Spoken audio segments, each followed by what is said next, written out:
hypnotized. What's up is down, what's left is right. Chasing stars and holding you. I can't see the end, but we'll see it through.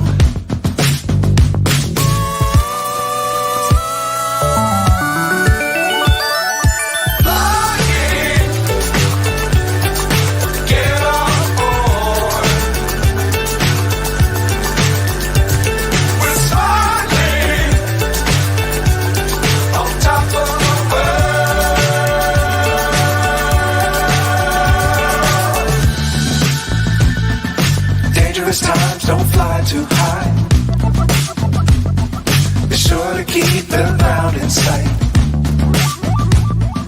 Fly forever if you keep it tight.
Good evening, good afternoon, good morning. Welcome to the Armoury. Welcome to Full Time Sport Network.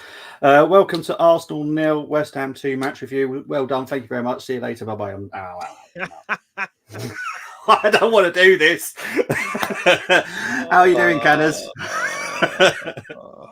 God, yeah, it's a painful one, isn't it? Yeah. Mate, half my family's West Ham. It's very painful. Oh gosh, yeah, that's the story you named, wasn't it? Yeah. Well, that's a different story. But my granddad lived outside Upton Park. That was my mum's side.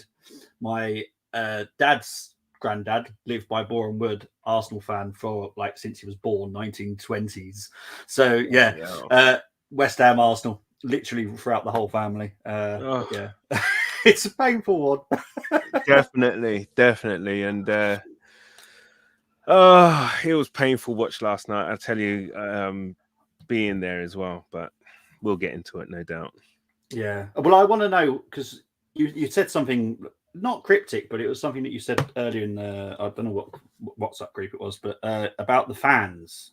What have you noticed about the fans from last season? So one of the things last year is if we went a goal down, the crowd would immediately start kind of, come on, it's all right, come on, we'll be back, come on. Yeah.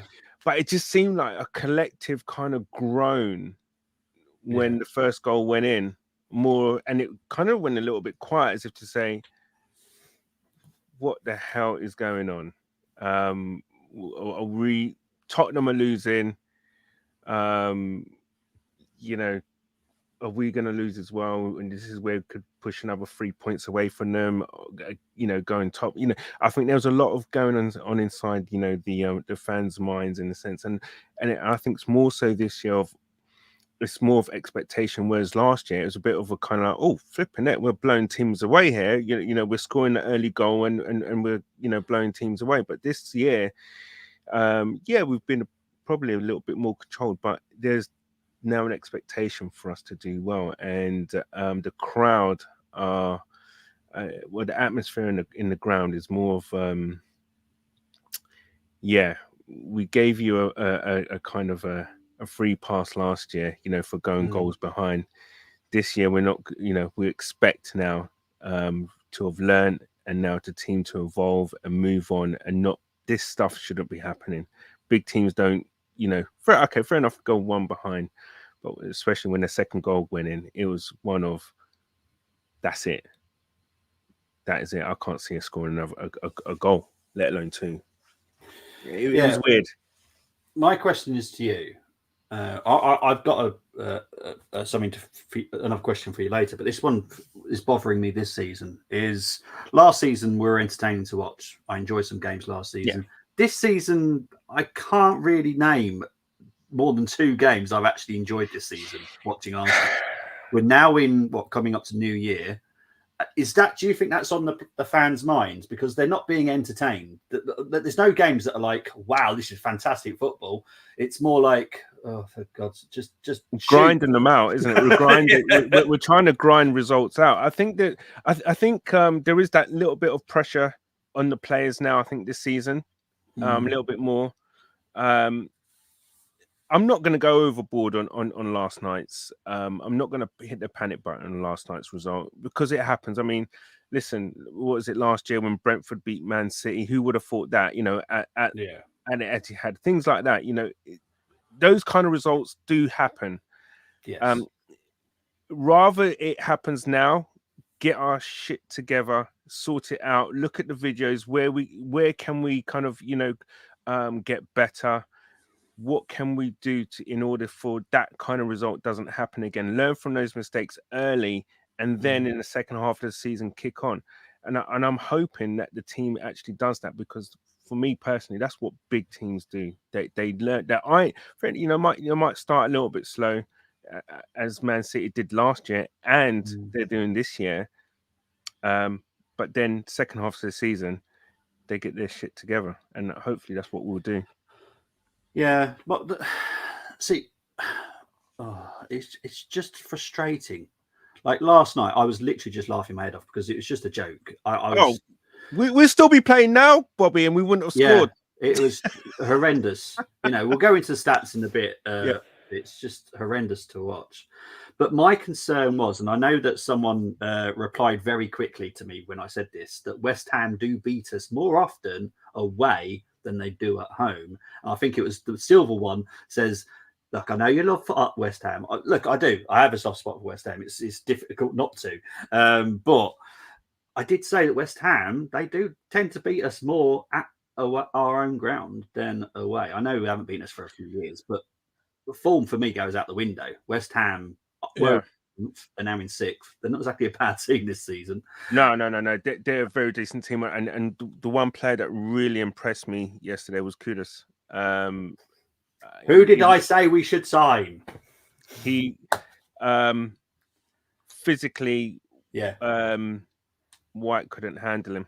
He's amazing, isn't he? And he works hard backwards as well. He's very worked hard in defence as well. Yeah. He's just sublime. That's why I wanted him. He would have been brilliant. He was brilliant, actually. I'm sorry, not White. I'm talking about Zinchenko. Sorry, apologies. Oh well, no offence. Everyone can do Zinchenko at the moment. It was a bit of a mismatch, really. And they targeted that side. Yes, if you notice, with the keeper, with aerial balls, that the keeper would kick the ball long to that side, knowing that Kudus would win 80-90% of the headers against Zinchenko.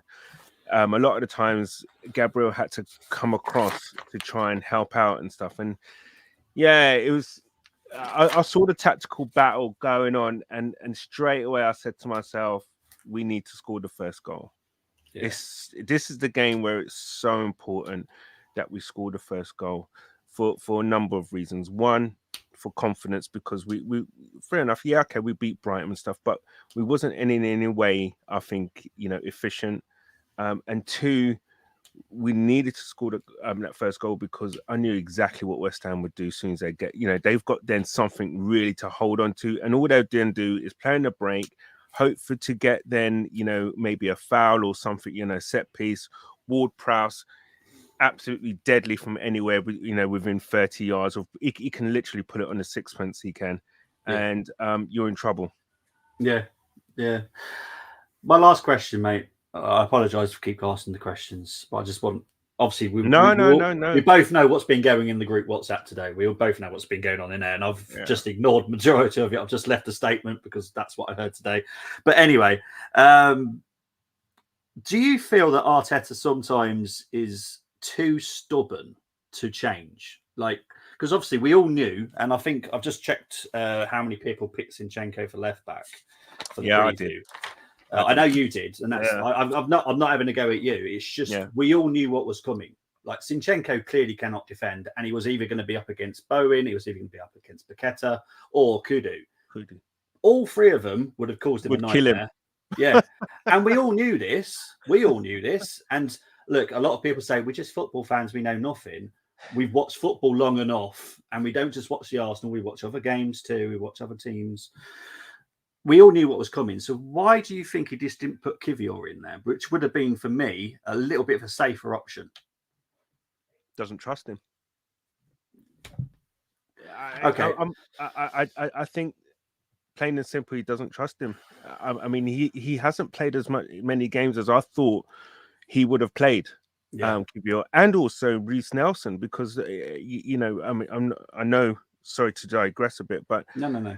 I think he has a trust issue with certain players. It's beggars belief why Nelson signed a new contract, but also Kivior. We purchased a player who is naturally left-footed. I'm not sure. Did he really do that badly against Luton? I mean, I don't know, Kivior, but maybe you thought at home we should have most of the ball.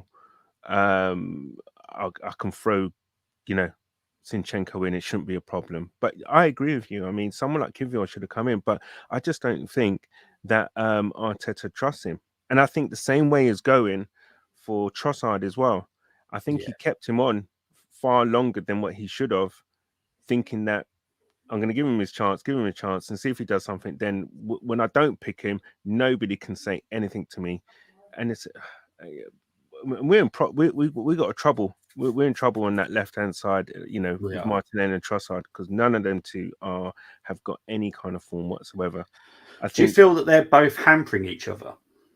Because they're both left wingers. They're both trying to get onto that left side, and they're like, I don't know. I mean, I thought it would have created a really good competition between the two, so they would have kept each other on their toes. But you know, there was they either both seem to be on it, you know, have really great you know, form, or they're both really bad. And right now they're both going through a bit of a spell where they're just, nothing's really clicking for them. I think yesterday that left 8 position, you know, that number 8 left 8 position, I think if anything, Arteta has learned something from that, is that Trossard does not play that position again. It's interesting because I know Arsenal are starting to look at a left winger now called Ibrahima Salah. I think he plays in France for Rennes. It's interesting that we're looking at him because that would suggest that someone's going to be moving, either Smith Rowe or Trossard. Because I said last night when I was doing the watch on, yes, I was angry. So for me, I probably said a lot of people should be sold last night, in all fairness. But I'm starting to question Trossard because I'm not seeing it now. Great buy at the time. It helped us out last season, but I'm just not seeing it this season, I'll be honest. And for me, you have to move on very quickly. You can't just go, oh, he's gonna pick up forward at some point, is he? Is he? Are you sure? You can put money on it. It's a tough one because it's like, Bobby, I really don't know. There's a player in there. I guarantee at another club he'd be brilliant at the moment. Yeah, it's just the way that sometimes systems and players just don't match. They just don't. They can be great players. But because we have changed playing from last season. Absolutely. That's the problem. Absolutely. And some of those players are just not adapting. And that happens. I'm thinking, has he changed because he's had to, because of the players at his disposal, and not, you know, certain players that he wanted to play there have just been injured? I really do think that the more now it kind of goes on. I don't think, and I know Tony Fulbrook will probably kill me for this, that I don't think Partey will be sold this January. I think he will actually come. He would want him to just play at the base and have Rice pushing further forward, maybe in a left 8. I don't know. And then maybe Havertz and Odegaard fighting out for that other position kind of thing. I also think that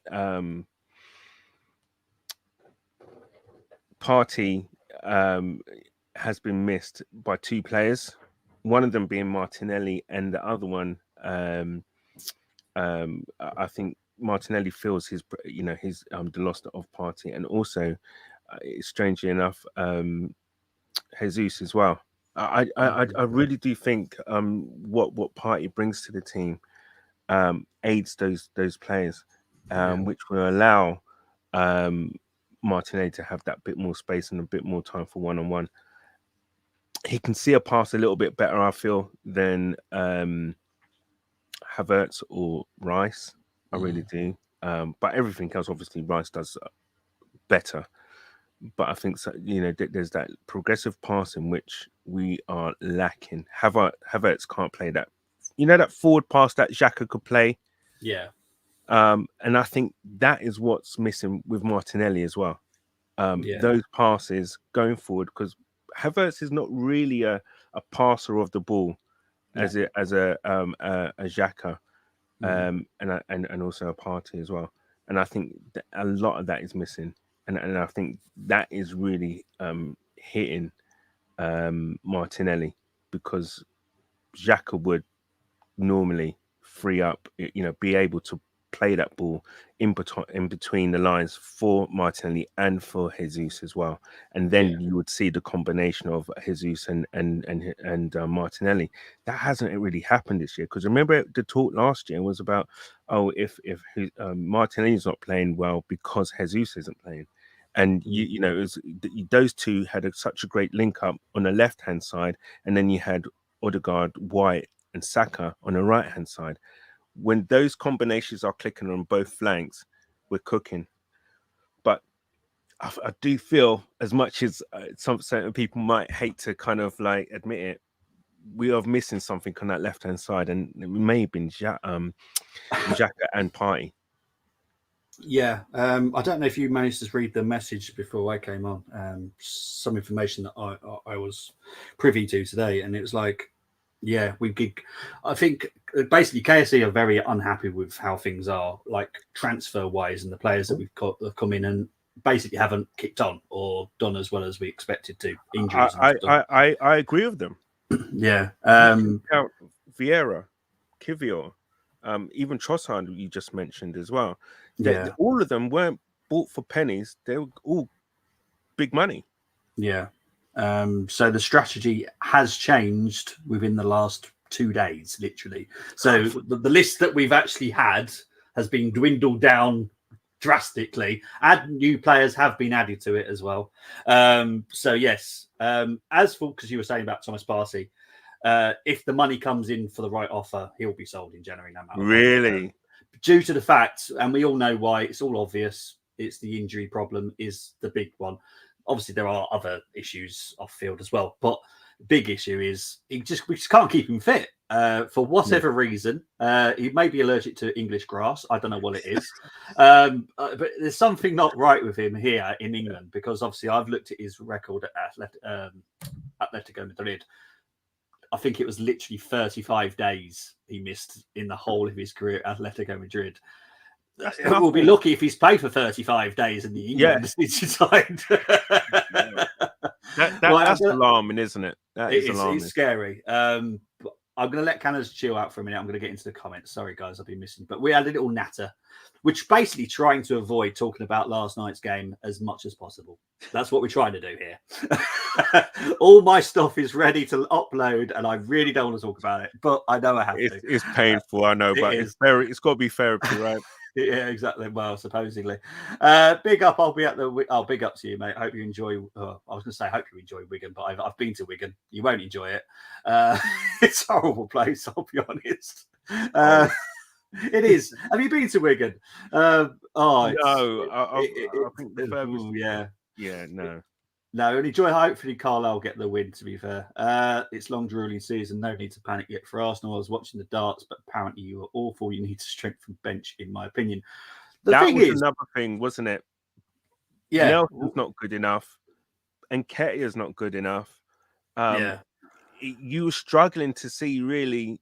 Even ESR right now is not good enough. You're struggling really to see who to bring on that can change something. Yeah, and there was nothing. I wish. Now this is. I know Arteta well enough, so I know he's not this type of person. But I just kind of wish he went. You know what? We're 2-0 down. Sod it, Ethan. Get on there. Show him what you got.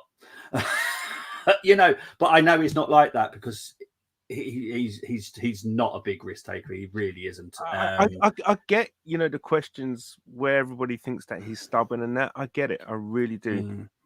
Because you kind of like starting to feel in some of the decisions he does make that, come on, dude, stop being so stubborn. I hope he doesn't get like that and he becomes stuck in his ways like that. What I will say is, like I said, all departments got a bit of a rollicking from KSC, like the scouting, the data, Edu, even Arteta got a bit of a rollicking because basically a lot of people have been working separately and solo, like signings. Like Havertz was not part of the plans last season. As I've told you, Zubimendi was the player that we literally had triggered the actual release clause and then backed out of the signing because you can do that. And then all of a sudden we have Havertz. Now, personally, I've got no issues with Havertz at all. Now. No, I never did at the time because I've always said I didn't. But there was a time I was wilting. I tell you. Oh no! Well, no, not for. I know he's a good player. I feel sorry for him. Sometimes I do feel sorry for some players because there's a good player there. For whatever reason, it's other factors are just affecting him, and I get that. It's not the same with Chris Kwambia. He was always rubbish.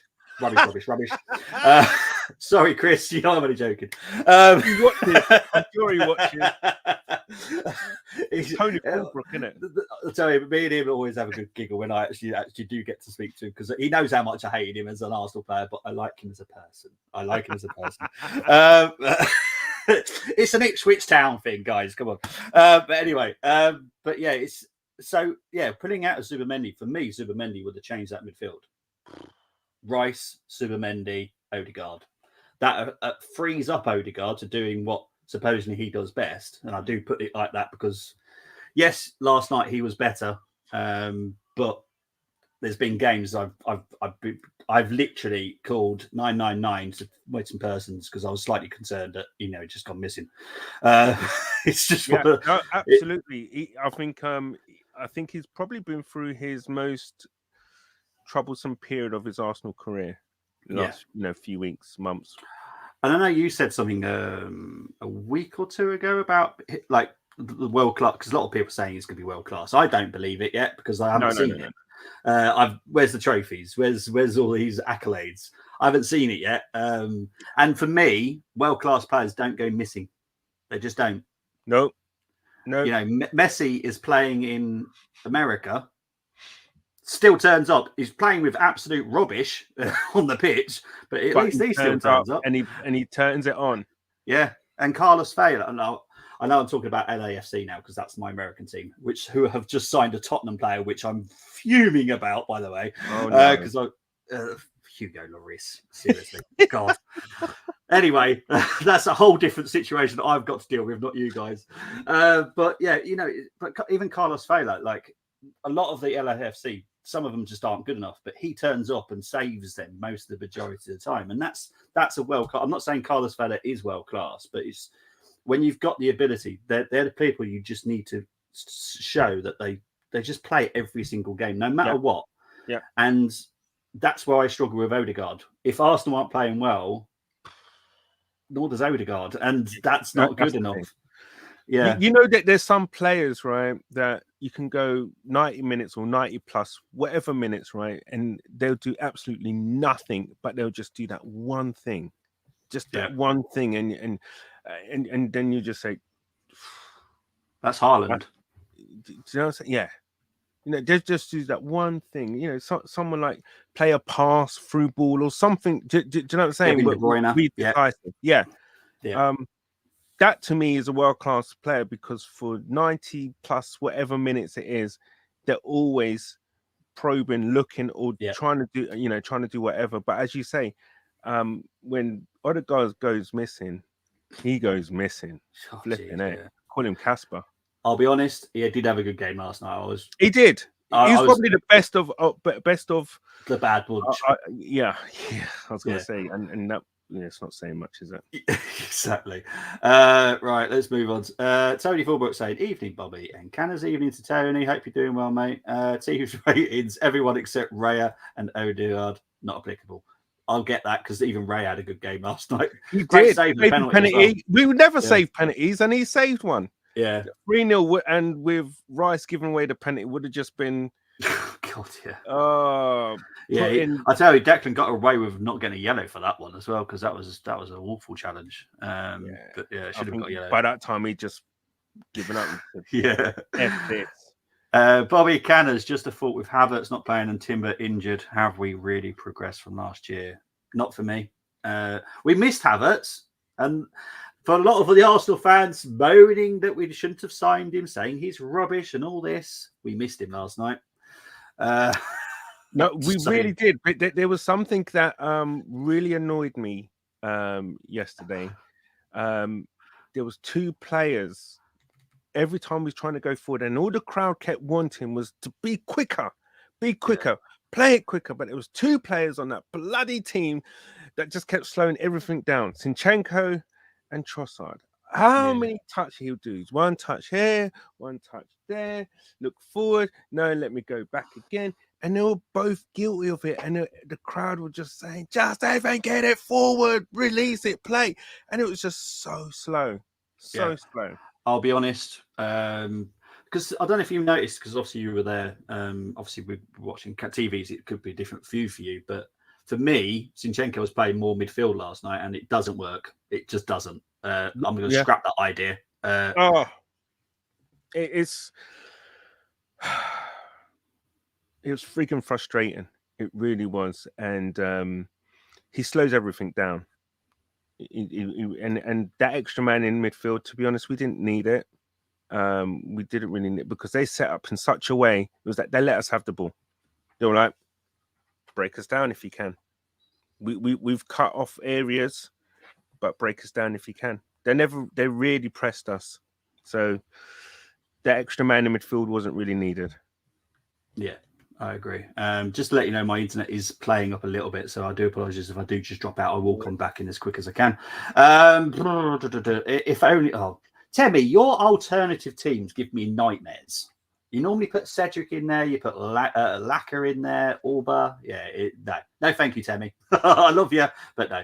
A team has to perform to get the credit up. It shouldn't be down to the crowd to get us to play better. Totally agree. But the crowd last night, even I noticed one side of the whole crowd were just not moving, not singing. I was like, at some point during the 90 minutes, you'll have, it's Clark and it's Clark and it's Clark and Highbury, and then, North Bank, it's North Bank, I think the clock end tried it. That's how bad they tried it. And it just, and then I think the goal went and then it just went, it just stopped. It was the atmosphere yesterday. I think half of it is half of resignation because we just didn't see where a goal was coming. We just kind of thought it's going to be one of those nights. Hit the post when you should have buried it. Saka should have buried it. Jesus heading over where he should have buried. He had a similar chance against Luton, I believe it was a couple of weeks back. And he buried that. But you just know when that kind of chance goes sky high, you just give up. I might as well have gone home and bloody missed the bloody crowd trying to. Oh, it's a nightmare getting home. Yeah, stupid o'clock that game started as I hated that. I hate those kickoffs. I like the fact that you can watch it on Amazon, which is a different way to watch it, but. Yeah, 8:15. No, thank you. Big up to. I know you're Brenny's friend. Evening, lads. Come on, you irons. Yeah, I know Do you you're know West what? Ham. Do you know what? Fair play to Yeah, to definitely. West Ham, because they came with a plan. Their plan was, let's sit deep, soak up the pressure. If we get lucky, we get lucky. If we get any kind of set piece around, the box or whatever, let's make the most of it, because that's going to be our chance to score a goal. Apart from the mistake at the back for the first goal, the second goal, what they scored, I set pieces, I just knew they were going to be dangerous. Yeah, Because they're a big team. They're a big team. yeah, 100%. I get fed up with Odegaard keep waving his hand to get the crowd on. Yeah, we used to be confident last year when we played. Now we're nervous. Canners, the difference between us and City is that we don't have a proven track record of going on a long run of wins. We're gonna have to learn. The best teams have started from somewhere, right? Yeah. This result isn't a surprise. It's not a surprise to me, mate, either. We lost in the same way to Villa only a couple of weeks ago. Yeah, it's a shame, but it is what it is. If I was Arteta, I'd say to Jesus, you're a effing striker. Get in the box. Zinni kick bench form. Do you know what? And it was, I think, a firing Martinelli, a firing Jesus. We would have been 2 or 3 goals to the good against Liverpool. Because the goals that were put across the the box, a couple of times, and it happened again. There's so many times where players were slow to get forward. It was, it's like everybody wants to hang back, and it's frustrating. I'm seeing it as I'm talking about it, where the players are, where certain players ahead of them. Should be busting a gut to get up. Get at least level with them, get into the box, and no one was. No, that's the bit that really pisses me off the most. Yeah, I know what my role was as a right back. Canners, what was your position when you played football? I was a striker. Yeah, so you knew exactly that you should always at least make the effort to get in there, even if the cross doesn't come in. In my days, you play with 2 up front, so one would go near post, one would go far post. You'd make those kind of runs, or whatever. But if you're not there, why are you not there? Yeah, exactly. Because it was mainly me that you put the crosses in as well sometimes, because I was a right back. So, the overlapping's not. It seems hesitant as well, even with White. Something's going on there. It's not.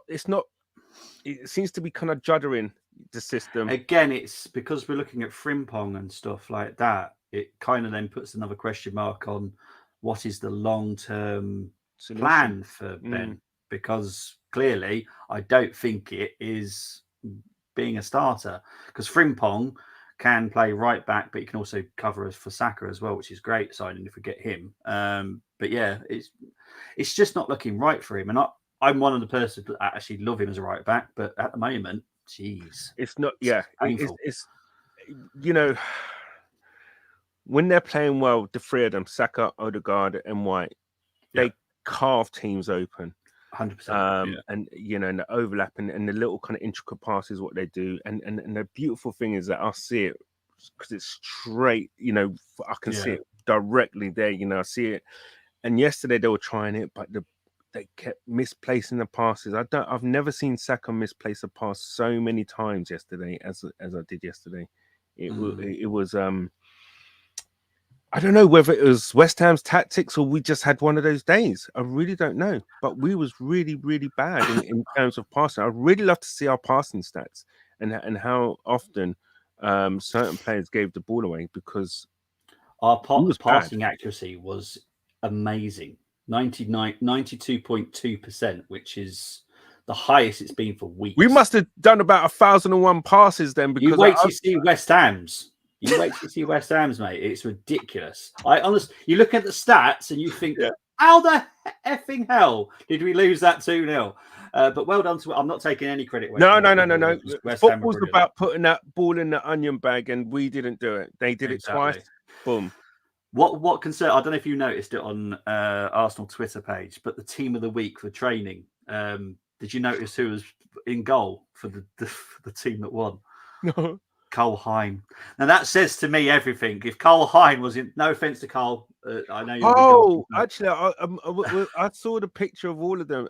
That's Carl Hine. Oh, flip sake. So yeah, if he managed to be in Team of the Week, says that everyone was just missing Bradley. So yeah, is it true Zinni has said if he keeps getting criticism, he won't play for Arsenal again?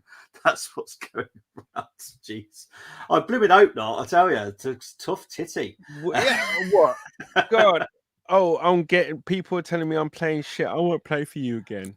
Come on. Then don't.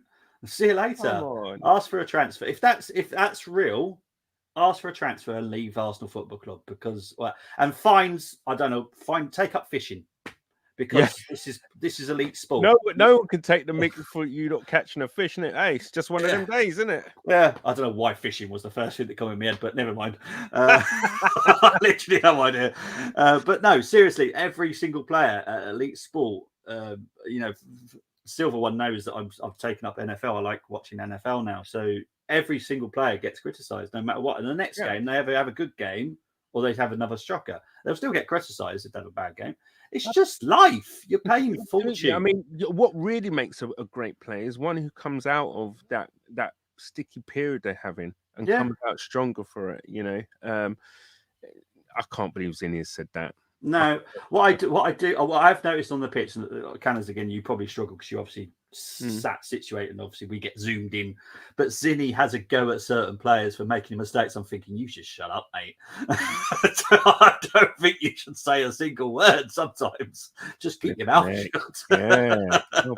Concentrate on your own game. I think personality-wise, he would frustrate the heck out of me because he thinks he's God's gift and learn how to defend, mate. To be fair, last year he was a revelation. What he was doing last year, but we were playing a different system, weren't we? Exactly, and what they normally say is, first season, it could be one of surprise, and your breakout season. It's the second season is where you really cement and establish yourself. If you do it again in the second season, then you're onto something. And the thing is, he's just got to get down to the basics, get back to the basics. They all do, really. They all do, to be honest. Yeah. Big up. Oh, sorry, Tony. I forgot to say this. Trossard is not a starter. I've said it and stick by it. Yeah. Currently, I've still not seen it, so I'm with you, mate. Until I see it, I can't say he's a starter either. I would possibly risk him at number 9. I do think he could do that, but we don't give him again. He doesn't have that many games in a row to get used to the system to play it and stuff. And to play up front in that kind of system, you really need to understand it. Impact sub really for me. Big up to Melissa Yaboa. Fantastic player he was for Leeds. Kudos was all over your players. He was. A lot of people said that we should have signed him. Yeah, he's a horrible player. I know, and I mean that in a really good way. Yeah, I know what you mean. Yeah, that's why he's my dirty player. When I say dirty, it's like someone I just love watching him play. He's just filth. I was watching him and his jaws. He must have won 95% of his jaws. Do you know what I mean? And I'm talking like the strength kind of jaws. Just that fight to get to the ball, and as well once he gets going. He is a hard beast to stop. Seriously, he was a problem yesterday. He was an absolute problem. Yeah, 100%. Ultimately, our front three aren't good enough. None of them are clinical. Personally, I don't think that would change under this manager. Every centre forward that has played for Arteta has struggled to score. I think that's probably also before Arteta, if I'm right in thinking that. I'm pretty sure. Who did Emery have? As our striker. There you go. I thought so. But yeah, I do. Under the way that we play, our number 9 is always going to struggle because he's going to be asked to do a lot more. But yeah, Jesus, I like him. I was excited when he came, and I got the sword to get to see did something different about him when he started playing for us. But yeah, it's the whining I don't like about him now. He went down like he had been hit by Big Daddy, WWE. It's just, and like seriously, mate, get up. Yeah. Play to the. I've always, one of the basic things that we were all taught at a young age in football: play to the damn whistle. Play to Absolutely. the damn whistle. Absolutely. Don't Yeah, try. it winds me up. You're right. Absolutely. It winds me up. And you know, the thing is more so now is that, you know, if the trainer comes on or the physio comes on, then you have to go off for the field for 30 seconds. Yeah, right. to try and stop this. And and I think it actually works, you know. And that's why it pees me off even more when I see like the likes of like, you know, Jesus going and staying on the floor or whatever, because you're killing yourself, man. It's like you're killing the team. Just get up, get on with it. You haven't given it. There's VAR there to kind of like, you know, to see if there was a nick on you or whatever, it will get picked up. You can have a run, get up, run past the ref, have a moan, and at the, you know, the break of play, it will get picked up. So exactly. ESR and Katia, Trossard, Nelson, Parties in should all go. That's a list and a half. I to be honest, mate, I wouldn't say no, because I'm thinking money wise, ESR we could probably get 40, and probably 35. Trossard probably make a profit, get 30 for him. Nelson 15, Party 30. If you're bag of chips. Yeah, I was on about 30p. Went on about 30 million. Zinni, you'll be lucky to get 30 for him, I reckon now, if I'm honest. But that's a lot of money. And then we can strengthen, because I tell you that the new strategy and the new people that we're looking at now excite me. Obviously, we've got a new scout coming in from Real Madrid. He's going to revolutionize who we scout. So I am excited for anyone. Here's my thing, though. Has he come in too late to have any influence in January's dealings? Not really, in terms of he's got the great contacts. Right. So if Edu and Arteta and all the data team have already got some names in mind where he can actually help, like because he knows such and such agent or so, then he can help those processes. And I think he'll probably say, "Oh, hang on, I've seen him, I've scouted him, or I've known someone that scouted him." Not really fit. To put him out, because you know, this is why I'm saying now it's going to be a new team effort instead of. I don't want to name drop, but like certain people have just taken it upon themselves to go and scout this player, list the player we're going to be signing. Are you allowed to name who pulled the trigger on the Havertz deal? Arteta. Really? Yeah, that was all Arteta. That he went against the data team. He went against Edu. He went against the scouts. There was so much information, and it was nothing like Havertz is a horrible person or anything like that. The data that we like gathered, it was the fact that he would take a long time to settle into the system because he doesn't play this system. Yeah, you know, Arsenal are quite kind unique. of puts into perspective a certain few things. Really, one, the persistence with him. Yeah.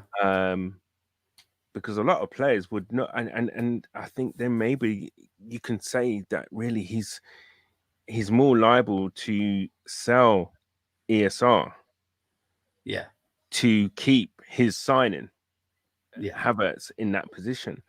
I think from that respect, then I think ESR's days really are numbered. Yeah, for me, they are. I think Eddie, Nelson, and ESR are all on borrowed time. I think Kivior is on borrowed time as well. They either go in January or summer. It's a shame because I think Kivior is a great signing. He does exactly what he should be doing. Covers the left centre back. But because he's not like a Zinni, which in my eyes is a good thing. He's not like Zinni, but in Arsenal, I'll say Arteta's mind, that's not a good thing. But for me, it's a good thing because he defends, which for me is what I need. But you know, and Tomiyasu obviously is very similar to Kivior, but Tomiyasu covers way more positions and he's more progressive. Yeah, as well, he's naturally both-footed, isn't it? Really, and Kivior is a proper centre back who can cover left back, DM. That's pretty much all he can do. He's not progressive. He's not so comfortable bringing the ball forward, dribbling past someone if necessary. Like we saw from Timber in those few little glimpses. I think Timber can do that, haven't we? I can't wait to see him, mate. I can't wait to see him. You know, remember watching him in the Charity Shield and just thinking, oh, we have a player here. Strong. He would have been the perfect player to play against Kudus yesterday. Yeah, he would have been. That would have been physical as well. Yeah, that would have been such a great matchup between those two. See, the thing is, because a lot of people forget how strong Kudu actually is. Kudu is very strong. I would not want to wrestle him. He's an ox. I mean, like he's that kind of short, stocky, low center of gravity. You can't budge him. Yeah, and he's got like bloody thighs, like tree trunks. Bloody hell. Yeah, it was Sinchenko and Kudu was basically like Hornswoggle versus Big Show. It was ridiculous. It was a ridiculous battle. Big up to my pod brother. Big up to Bernie. Hope you're doing well. You will be joining me tomorrow for the preview because, yes, I'm doing the review tonight and then do the preview for Fulham game tomorrow. Aren't I lucky? Jeez. Good. Keep Party to play a match, then apparently get injured. He will be fit enough. If the money comes in, obviously, we're not just going to sell him for peanuts. We want a specific fee for him. Obviously, the Saudi League will go mental again in January, just so everyone's fully prepared. I heard that that they're not really going to be spending that much in the January window. There's a couple of teams that are going to be going crazy. Okay. I think it's I don't want to say it wrong. Al Ittifaq, I think, are one of the teams that are assessing a lot of players in the Premier League. And I wouldn't say they're going to go spend like 500 million, but they're going to spend a good substantial amount. And if some of that money comes our way, I'm having it. Simple as that. Yep. But yeah, I wouldn't say it's going to be like it was last summer, like mega bucks, but it's still going to be substantial where it could actually help some teams like us who are obviously balancing with FFP. It would help us. So I wouldn't say no to it. If the right money comes to Party, I'm having it. Simple. I think so, yeah. As long as it's channeled in the right way, I'm happy for it to happen. Yeah, look, at the end of the day, Party's hardly played for us this season. Let's be honest, he hasn't. So if we can get the right amount of money, which let's say 40, let's be optimistic. I don't think 40 million ever, but if 40 million came in, I'm having it because then I can go and get Zubimendi. Zubimendi can then fix that midfield. That midfield is then sorted. Job done. Because Rice, Zubimendi, and Odegaard, beautiful midfield. Amazing. So, am I right then in saying that, okay, Arteta pulled the plug on Zubimendi, and he was all ready to come to us? Yeah, he was ready. Everything was ready. Yeah, and it's not like we weren't. What this whole situation was meant to be Havertz. Well, it wasn't meant to be Havertz. It was meant to be Zubimendi. Party was meant to stay. Right. But then all of a sudden there was talk, and I mentioned it late last summer, that we are trying to physically sell Party. That was then going to fund the Zubimendi because Havertz has already come in. Right. So Havertz is another piece to the puzzle in the midfield. So don't forget, because Arteta doesn't want just 11 players, thankfully. He wants a squad. He wants a squad where you can look at the bench and go, okay, I can do this, I can do that. A bit like a bit of a Boise. Yeah. I'll do that, I'll get that, grab that. But yeah, so I think with a midfield, let's put Havertz back in the midfield actually now. Havertz, Odegaard, Zubimendi, Declan Rice. That is a beautiful midfield with very different good options there as well. So one game we can have Zubimendi, because Zubimendi, a lot of people think he's just a midfielder. Defensive midfielder, yes, is also very, very good at it. And obviously we can have two holding midfielders with Declan Rice and Zubimendi. And then we could maybe just have a Havertz if Odegaard's not form's not always injured or anything like that. It's a good 4 different very good midfielders. 4 very good midfielders. So yeah, let's hope we could do it. Hopefully we haven't upset Zubimendi too much that he doesn't. I'll be. Oh, that's a bit of a. Oh wait 1 second. Yeah, it is a sticky situation. But and obviously Sociedad are in the Champions League. Yeah, knockout. Yeah. So again, but I believe at this present moment, the majority of deals if we make any in January, I still think we'll sign 2, but it'll be loans. I think it'll be loans with like an obligation or option to buy in the summer. That's my prediction at the moment, due to the fact I know our FFP isn't great. So yeah, it's all whether or not we can get people out. That's the thing. And not a Cedric lot of needs people. to go quick. Cedric will be getting sold, so I've heard, but I think it's for buttons, literally buttons, not even pounds. It's buttons. But yeah, supposedly Cedric is meant to be leaving. I think he's going to Spain. I think. But we'll keep an eye on that. Obviously, the news will be coming back because New Year's Day on Monday. So yes, I will be back with the news when I can. Yep.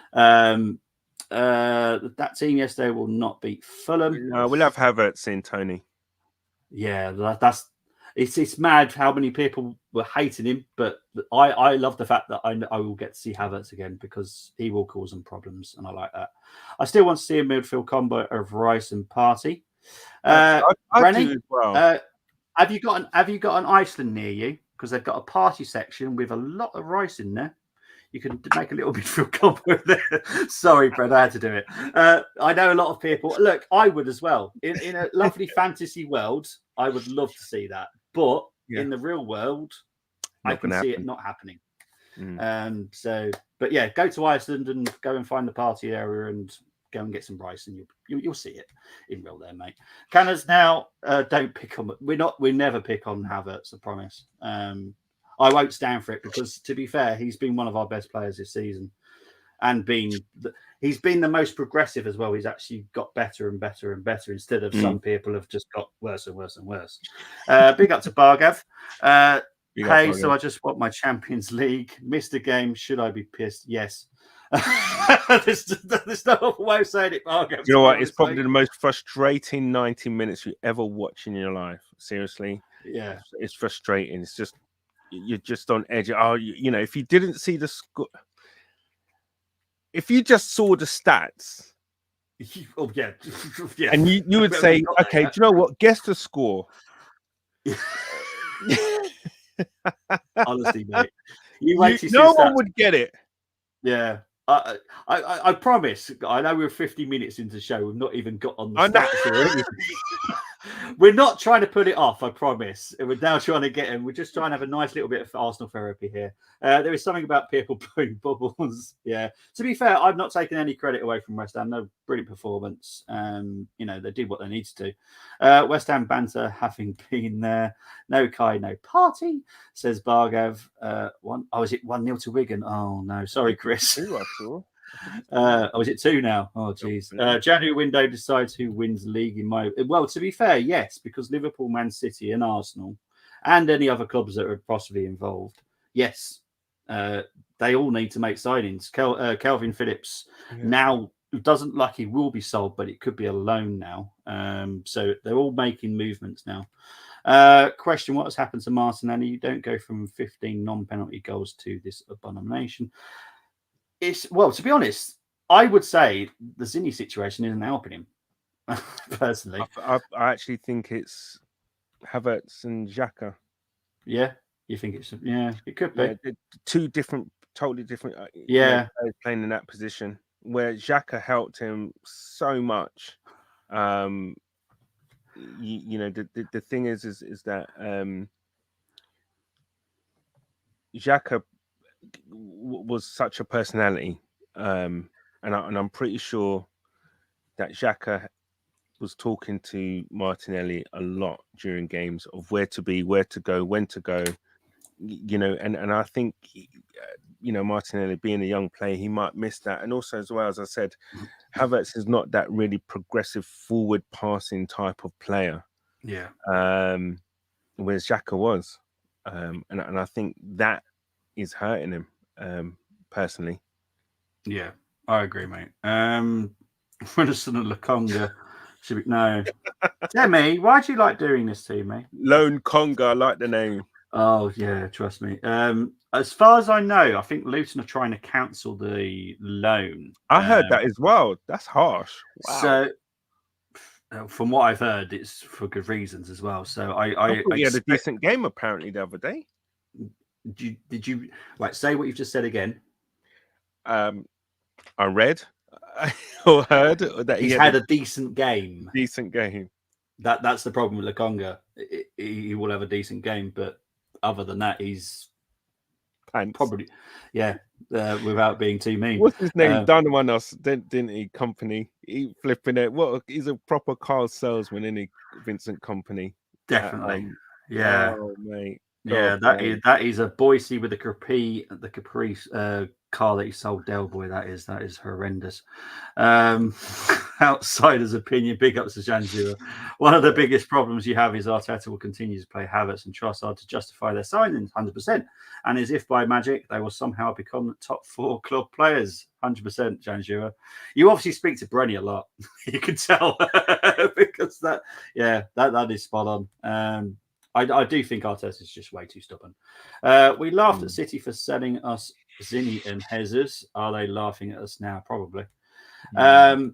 Big ups to Moss. Kudu, very good player and smart player. Alvarez too. JWP. Yes, I'm impressed with Alvarez. Very good player. Very good game. Did we own the midfield? He was actually he eased a lot of the pressure for them a few times. With his ability to kind of carry the ball and then just kind of get to a point and just kind of like settle everything down and just take the sting out of our attacks. He did that a couple of times, and I was actually really quite impressed with him. Yeah, but Moss was saying here that we did. I don't think we own the midfield at all. Odegaard did well, and I'm not taking any credit, but the rest did we own the midfield? I don't think we did. Nah. I thought Alvarez and JWP were brilliant, and Kudu fantastic. Yeah. Odegaard, because no Moss is what Moss is trying to do here. He's trying to rope me in with the Odegaard. I have said, and you can go back at the beginning, Odegaard is not going to get a bad rating because I thought he did very well, along with Raya. They were our 2 best players yesterday. 2 best players. The rest of them, see you later. Emery had Orba. That's what I'm talking about. He had both Lacazette because he played them both together, didn't he? Lacazette and Orba. Yeah. Last season, the best game they ever had together, wasn't it? It was the Valencia game, Valencia away. Yeah, that says everything, doesn't it? Last season, played 19 points, 50 scored, 45 conceded, 6 conceded 16. This season, played 19 points, 40 scored, 36 conceded, 18. Jeez, says everything. Gerard Bowen scored more goals than Martinelli, Jesus, Saka combined. Yeah, Bowen's awesome now. Simple as that. He's very good. I'd have him in a heartbeat. But there we go. Arteta hasn't improved one player since he's been our manager. I don't know why everyone talks about Arteta. Yeah. As far as I'm pretty sure when I support Arsenal. Do you support Arsenal, Canners, or do you support Arteta? I'm just wondering because Arsenal is a bigger thing than Arteta. There is many people involved in the training, and I'm going to come back to this situation because I know a lot of people like to protect Arteta, and I get it, but I have a point, right? And I actually agree with that statement, to be honest. I disagree with it because he has improved some players. Absolutely. And it's not all down to him either. There are coaches that work, and Carlos, who is our young, I wouldn't say number 2, but he's definitely the one mainly in Mikel's ear at the moment is Carlos. Yeah, he's awesome. But anyway, let's stop the man love. It's more of a because a lot of people are protecting Arteta, and I do get it. But what I would say is when you are preparing a team throughout the whole throughout the week and training, you see the players and how they're performing.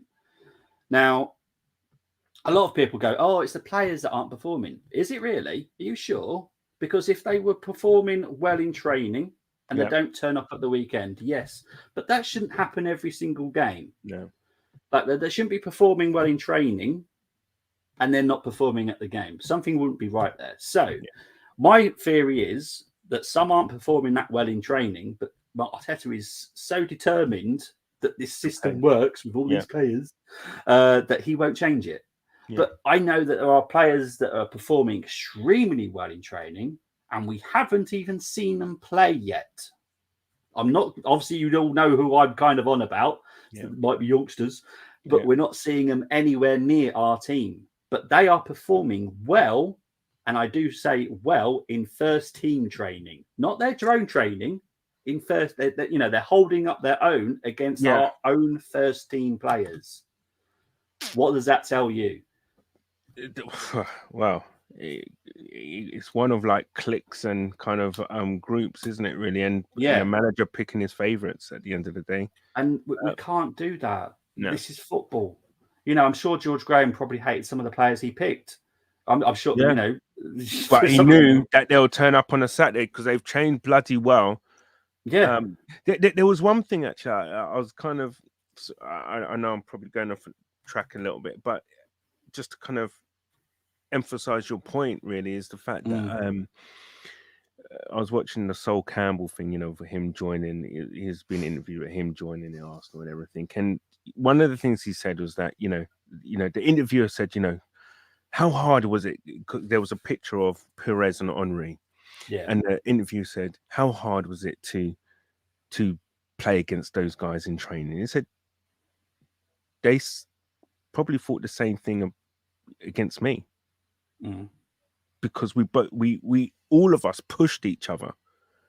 And if you're pushing each other in training, right, to be the best that you can be, and the manager picks you on merit from training, you're gonna, and he said straight away, when it came to the weekend, because everyone was at a level and they were performing at a level, when it came to the weekend, it was easy. He was talking about, obviously, the Invincibles team, because when it came to the weekend, it was that bit easier because the players you're playing against, you knew were top players. So if these youngsters, right, and considering we're probably what we cast ourselves as the second best team in the country, if these players are youngsters are doing what they're doing against the players that got us to become second in the league, why not throw them in?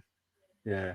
Sorry, I'm smiling because my partner's just messaged me on WhatsApp answering the question that I asked you, like talking to you guys, and it was just answering my WhatsApp. Love you, darling. Canis wants to sell his son. Do you? Canis, do you want to sell your son? Yeah, party. Yeah. Oh, okay. I'm thinking I'm kind of leaning towards it. So yeah. I think for the better of Arsenal, it's definitely worth selling him right now. If the money's right, obviously, I don't just say give him away for 20 million. But yeah, I would sell him if we get the right money. Get rid of Edu and bring in Mr. Arsenal, David O'Leary as director. I honestly would say Edu is doing nothing wrong at all. All I would say is everyone's just doing their own thing, which that doesn't work, and it hasn't been working. How it's worked at Chelsea is I don't know why I've just said it's working. How it's not working at Chelsea. How it's not working at Chelsea is it's just Todd. Todd's just doing it all by himself. That's what can happen when you all kind of do your own little thing, and that's what Arsenal have unfortunately done. They're ignoring certain things. My WhatsApp's going mad. I was going to say, right, that it's a bloody good thing that KSC are bollocking. Yeah, it is, and that shows me a level of them caring about what's going on, and that they're not just content on where we are in the league, that they want to push on. Now, the fact is that if they see elements of their investment not performing, and they've got every right to question what's going on and demand more, demand better. That's what we all want. Yeah, so I'm glad that people are being called out and actually put to task and said, look, sort it out. Yeah, it's a bit stupid the way that we've been doing it. Yeah, I have faith in this window if we can get the right players out, and I do say out because we need the money. But I do think there are, for some reason, I don't know why the football market has turned this way now. It seems a bit weird. With these loans, it's more turned into FIFA and Football Manager in the real world now, where you literally get a loan with an obligation to buy with a player that's like worth 60 million quid. You just wouldn't think that like a few years ago. You were like, what the hell are you doing? Giving 60 million player to someone on loan. But that's kind of how things will work. That's the way it's going. Yeah, because I guess both teams then get, it's a bit of a sweetener, isn't it, really, in the sense that, okay, you get the player now, but you pay that little bit of a premium to, later on kind of thing. Yeah. So it's, I get it. I mean, the thing is, I don't think, I think KSC, they know they've got franchises that have won things. and they've got exactly. a particular model, and Yeah. they're well, they're no mugs. They're no mugs. So I'm glad, that the more of this kind of stuff I hear about them, the more I like them. Yeah. So fair play to them. Josh is doing a great job. I wouldn't say Stan is, and I'll say this on record. I don't think Stan's doing Stan, anything. Stan is like, deal with it, son. You know Yeah, what I mean? exactly. And Josh, he's my age. He's very passionate about Arsenal. He's watched so many videos on Arsenal history just to like Good. understand Good. Arsenal, and that's important to me. It's like, that's how you should be doing it. Yeah. Not like certain owners do. Me too, Brenny. Maybe some. Oh, well, there's no way. Is he back then? Is he training? Or did he trip over a blade of grass, hit head first into the golf cart? It tells you everything. He wasn't on the bench last night. There's no way he's going to be involved on Sunday's game. It's a massive, quick turnaround. Don't forget, we played on Thursday. We're playing again on Sunday. It's way too quick. Do I expect to see him against Crystal Palace? If he's still here, yes. There's no way he's going to play against Liverpool in the FA Cup. I expect to see Lewis Skelly making his debut for Arsenal. Really? That would be exciting. Lewis Skelly has been promised that he will make his debut this season. I think the game that they're probably considering is Liverpool because it's an FA. It's exciting. However, you know how much I love my FA Cup. I'm not taking that as a I don't care competition. That is a competition I want to win. Yeah. And I think Liverpool will in that competition. I think 100%. Because we whimpered out of the Carabao. Let's be honest, we did, and that's still a trophy. It's better. We had obviously Dermot join me after the Tottenham game yesterday. Obviously they lost, which I suppose took a bit of it away. But they were Tottenham fans on his channel were hilarious. They were obviously in the comments that I was doing, like celebrating the Tiger Challenge Cup and some Ipswich something that happened in 71 or so. I don't know what they were talking about. Yeah. I was like, Carabao Cup is an actual thing. League Cup, it was League Cup. It's been going for many, many years. And then they are talking about Tiger Cup Challenge. I'm like, what the hell are you guys on about? I know the League Cup had many iterations from the Milk Cup, Littlewoods Cup, Coca-Cola Cup. It's but still, I remember back in the days, you just wanted to win. You wanted a cup. Yeah, regardless what it was, you wanted a cup. If you're going to Wembley, or if I'm going to Wembley, do you just want to go up there just to experience Wembley, or do you want to see Arsenal with the damn trophy? Exactly. My dad, I guarantee my dad didn't pay for me and my brother to go to Wembley. I think it was like 4 times in one season because there's replays and all that kind of stuff. Yeah, I guarantee he didn't pay for that for his 2 sons just for Arsenal. Just for turning up. Yeah, and getting a lot of trouble with my mum, by the way. Just to get that on record, he got in a lot of trouble with mum. But yeah. but they're the kind of things that you kind of, what, I'll take the hit for that. Do you know what I mean? I'll take it. I'll take the abuse. Yeah, I know I'm gonna get it. But I'll take it. Oh dear. Me and Bobby could pass the ball to each other, but if M's in goal and we don't score, it doesn't. Tony, why do Arsenal try pass the ball into the net? I don't know. Might be going home early, mate. Chris, I'm sorry you're even on here, mate. Oh no. So Chris is actually at the Wigan game at the moment, and he's popped in the bless chat. him, and he's watching us. Yeah. Well, obviously, we're probably a bit more entertaining. Yeah. Mott's watches matches for inside a 75% possession midfield. I don't think we controlled midfield. Look, Canners was there, so he can tell me if he felt that the midfield was controlled. I actually think West Ham allowed us to do whatever we wanted until a certain point, and then they controlled that part of the pitch. So they allowed Rice, Odegaard to do whatever they were doing. They allowed them to do it, but as soon as you got to a certain part of the pitch, boom, they were just in your face. West Ham were good. David Moyes did a number.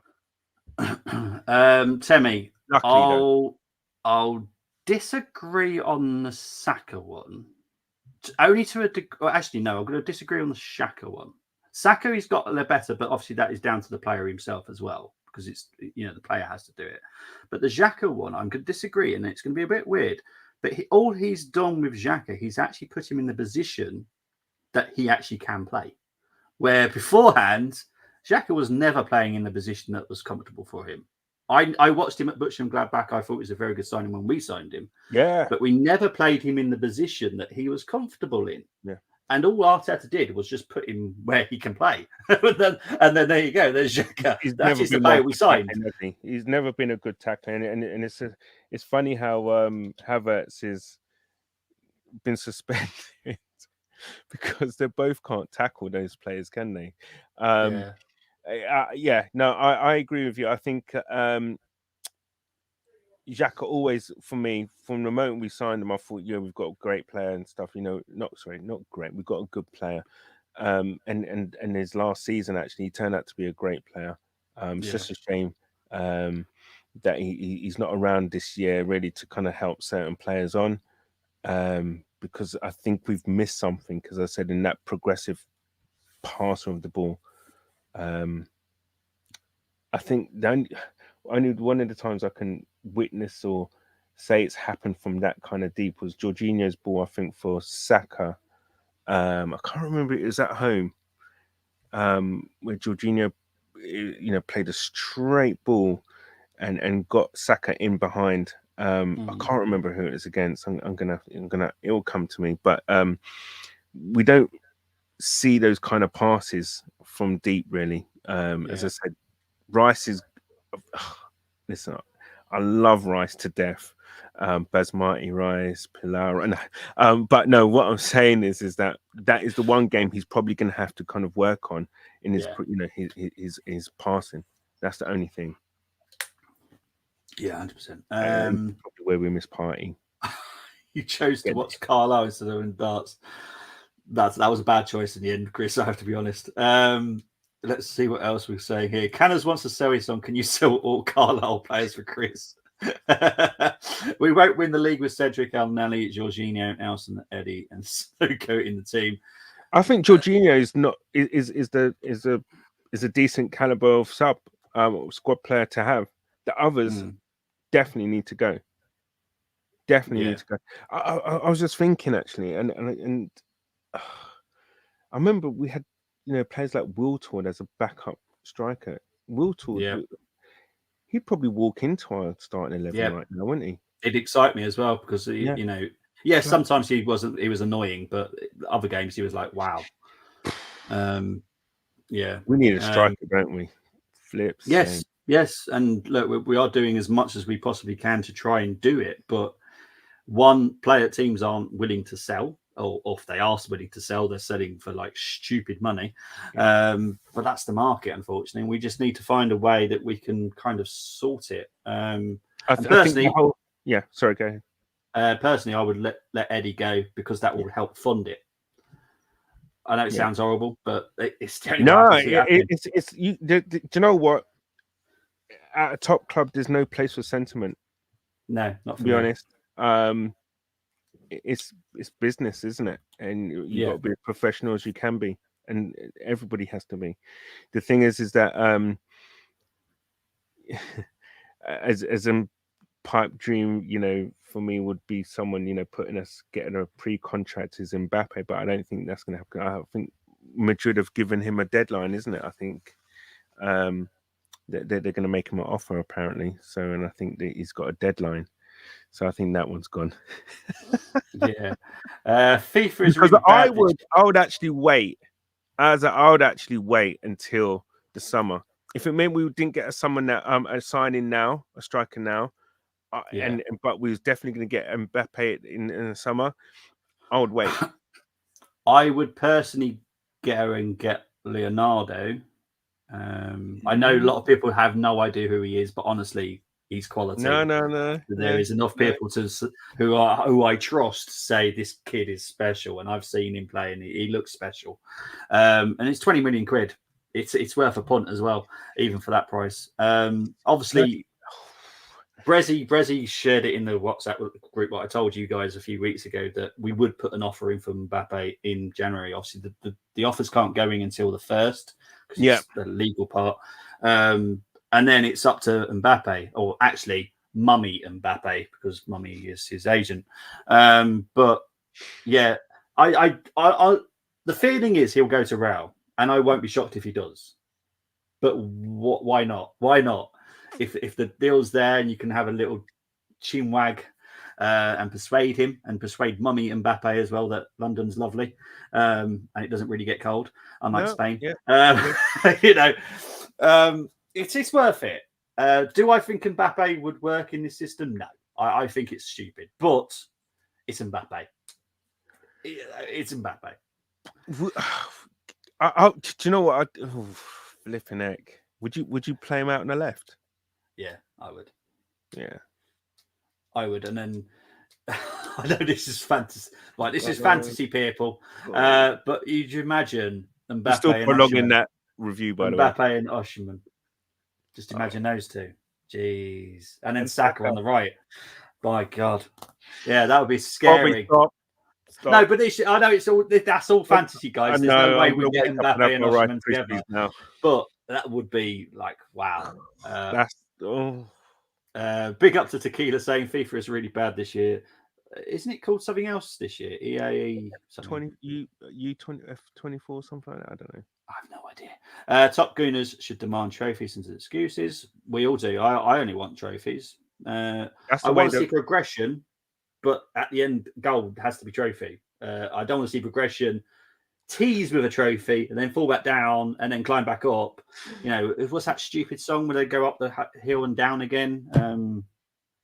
Jack and Duke of the going down Duke of York. Yeah, go up the hill and down again. I don't want to keep doing that. I want to be up there and then stay up there. But that's how I look at it. As you can tell, we're trying to avoid talking about the game as much as possible. Patino on the bench. I will confirm that Juventus are looking into signing Charlie Patino. Don't think they can afford him, but they are trying to find a way to try and get Patino. Would you take a part with Vlahovic? Oh, I thought you were saying Moises Keane then. I was like, I'm going to take him off air now. Yes, I would. I'll take the punt on Vlahovic. I don't want to take the punt on Moises Keane at all. We've seen what he can't do. Donkey. He is, but yeah, he is. Juventus are interested in Patino, so watch out for that. See what happens with that. Party back, maybe, but I think it'd be a better idea to play him. If he does stay, Crystal Palace, because that's the one thing. Liverpool won't have Salah. Yeah, it's actually going to be an interesting lineups because a lot of our players won't be here. Yep. AFCON, there's the Asia Trophy. I think there's another one, isn't there? That's affected. I can't remember what the other one is. I think there's 3 different things that are taking players away. I can't remember what the third one is. Oh wait, does Salah miss the league game against us as well? No. Depends how far Egypt go, I suppose. Yeah. Is it? Oh, are we playing them in February? Is it? Yeah, we're playing him in. I thought it was Jan. I thought we were playing them both in Jan. No, as far as I'm trying to remember now because I know that I've got the retro challenges because the retro challenge is already set up for the next week, and the next one because it's so quick. I'm doing the 1989 game. So for that one, so I'm pretty sure it's early Feb. Involved. Well, I'm going to try and get you and Brenny, and so I'm going to try and arrange a time that suits both of you to try and do it because obviously that's a big one. That's a very big special retro challenge. Don't ever come. Okay, well they do, but we still want the trophy. Let's be honest. I want to win everything. That's just me. I'm greedy. Like I've said, I want to be entered into this Audi Cup just so we can win it. So Tottenham fans can shut up. To be honest, this term Top Gooners grow up. So what? People have a difference of opinion. I think everyone's entitled to their opinion. I've missed something there. Top Gooners. What's all that? Oh, it's what AFC because the term is being used, and it's being used. I think it's a certain rat that's also on YouTube. it's the Rat Pack, isn't it, or whatever they call the Rat Army. He uses Top Gooners, basically journos. Is basically what he's aiming at. Because and what I would say is about these journos that say are Top Gooners, they know skiddly squat. They're told what they're told. They're also redacted. A lot of the stuff they're told is redacted, so they're not even allowed to tell it to anyone.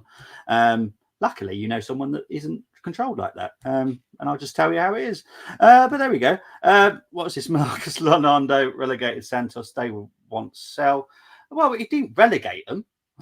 He didn't personally relegate. I'm not sure he's saying that. I think he's just saying he's probably just confirming a name, then relegated Santos. Okay. It's just the way it said. It's like Marcus Leonardo relegated Santos. Nasty man. He started flashing in goals, their own goal. Nasty Leonardo. But no, yeah. Santos, to be honest, there's quite a lot of Brazilians available in January. And it's perfect time to get our new chief scout in because he's got so many great contacts in Brazil. I would be very happy if we went out and bought 2 Brazilians in January. I'll be well happy. Because it gives them 6 months as well to acclimatise. They may not come in. They need that, to be honest.